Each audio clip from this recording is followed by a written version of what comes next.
vous invite à passer un moment dans la présence de Jésus. Tu es un être humain et il n'y a aucun problème à cela. Si tes pensées ont tendance à vagabonder lorsque tu pries, ne t'en étonne pas et ne t'énerve pas. Concentre-toi simplement à nouveau sur moi. Échange un sourire complice avec moi, sachant que je fais preuve de compréhension à ce sujet. Réjouis-toi de mon amour pour toi, sachant qu'il n'a ni limite ni condition. Murmure mon nom dans un doux consentement, avec la certitude que je ne te délaisserai point, je ne te délaisserai pas et ne t'abandonnerai pas. Arrose abondamment tes journées de ces temps de paix. Cela te permettra de développer l'esprit doux et paisible qui font mon plaisir.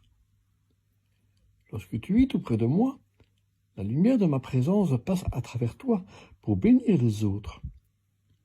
Tes faiblesses et tes blessures sont les ouvertures par lesquelles s'infiltre la lumière de la connaissance de ma gloire. C'est dans tes faiblesses que ma force et ma puissance s'accomplissent le mieux. Je vous invite à lire les versets suivants. Deutéronome, chapitre 31, verset 6, 1 Pierre, chapitre 3, verset 4, 2 Corinthiens, chapitre 4, versets 6 et 7, et chapitre 12, verset 9.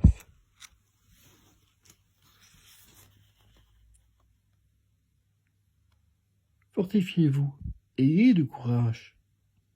Ne craignez point, ne soyez point effrayés devant eux, car l'Éternel ton Dieu marchera lui-même avec toi. Il ne te délaissera point, il ne t'abandonnera point.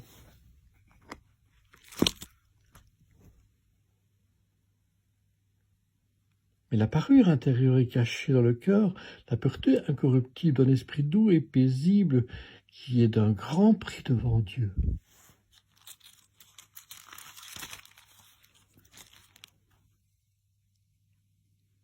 Car Dieu, qui a dit « La lumière brillera du sein des ténèbres », a fait briller la lumière dans nos cœurs pour faire resplendir la connaissance de la gloire de Dieu sur la face de Christ.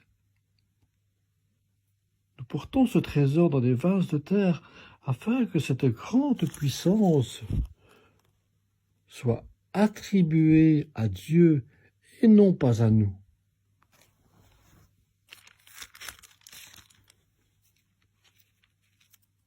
Ma grâce te suffit, car ma puissance s'accomplit dans ta faiblesse, dans la faiblesse.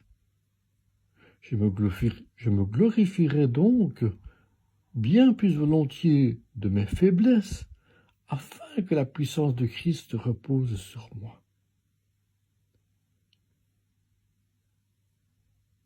Je vous invite à me laisser en commentaire ce que ces versets et cette lecture vous aura inspiré. Acceptez Jésus-Christ comme votre Seigneur et Sauveur. C'est le chemin, la vie, la vérité. Par une simple et petite courte prière que vous pouvez me demander en commentaire également. Sachez qu'elle est très importante, car c'est le salut de votre âme qui en dépend. Et le Seigneur Jésus vous accompagnera dans toutes les épreuves de votre vie. Soyez bénis et passez une très belle journée.